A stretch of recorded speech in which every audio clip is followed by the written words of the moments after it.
యూరోప్లోని Spain, Portugal వంటి దేశాల్లో bull fight బాగా పాపులర్. ఈ సాహస క్రీడ ప్రేక్షకులను ఆకట్టుకుంటుంది. అయితే ఇది చాలా ప్రమాదకరమైనది. ఎందుకంటే ఎద్దులను నియంత్రించేవారు తీవ్రంగా గాయపడే అవకాశం ఉంటుంది. వీరిని మటాడోర్ అంటారు. వీరు ఎరుపు రంగు జెండాను ఎద్దుల ముందు అటూ ఇటూ ఊపుతూ వాటిని రెచ్చగొడతారు. దీన్ని ములేటా అంటారు. దీంతో ఎద్దు ఒక్కసారిగా కోపంగా దూసుకొస్తుంది. ఎక్కడ లేని ఎనర్జీతో దాడి చేస్తుంది. ఆ దాడి నుంచి బుల్ ఫైటర్స్ తప్పించుకుంటారు. అయితే రెడ్ కలర్ ఫ్లాగ్ ను చూస్తే ఎద్దుకు నిజంగా కోపం వస్తుందా? అసలు వాటికి ఎరుపు రంగు స్పష్టంగా కనిపిస్తుందా? సాధారణంగా ఎద్దులు పాక్షికంగా గుడ్డివి. కేవలం 2 రంగులను మాత్రమే చూస్తాయి. ఒకటి నీలం రంగు కాగా మరొకటి ఆకుపచ్చ.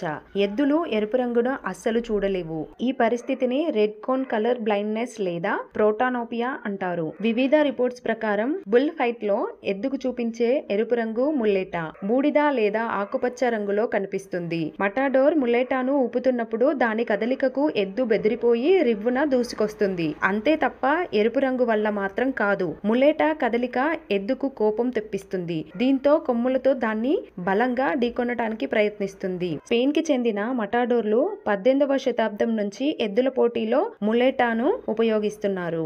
ఇది బుల్ ఫైట్ సంస్కృతిలో భాగమైంది. అయితే ఎరుపు రంగు వస్త్రాన్ని ఎందుకు వాడుతున్నారు అనే దానికి ప్రత్యేక కారణమంటూ ఏమీ లేదు. దీని కదలికకు ఎద్దు రెచ్చిపోయి దూసుకొస్తుంది. ఇది చూసిన ప్రేక్షకులు కేరింతలతో మరింత బెదరగొడతారు. దీంతో ఎద్దు మరింత రెచ్చిపోతుంది. మటాడోర్ ములేటాను బలంగా ఊపుతున్నప్పుడు ఎద్దు మెదడు దాని ముప్పుగా భావిస్తుంది. అందుకే ఎద్దు దాన్ని ఢీకొట్టాలని చూస్తుంది. తనను తాను రక్షించుకోవడానికి మటాడోర్ పై దాడి చెయ్యాలనుకునేలా మెదడులో ఆర్డినల్ గ్రంథి ప్రేరేపిస్తుంది. బుల్ ఫైట్ లో రెడ్ కేప్ కదలిక, ప్రేక్షకుల శబ్దాలతో పాటు ఇతర అంశాలు కూడా ఎద్దు దూకుడును ప్రభావితం చేస్తాయి. ముఖ్యంగా పర్యావరణ ఒత్తిడి, ఆయుధాల వాడకం, ఎద్దు మానసిక శారీరక స్థితి వంటివి కీలక పాత్ర పోషిస్తాయి. ఇలాంటి మరిన్ని వీడియోస్ కోసం సబ్స్క్రైబ్ చేసుకోండి, లైక్ చేయండి, షేర్ చేయండి.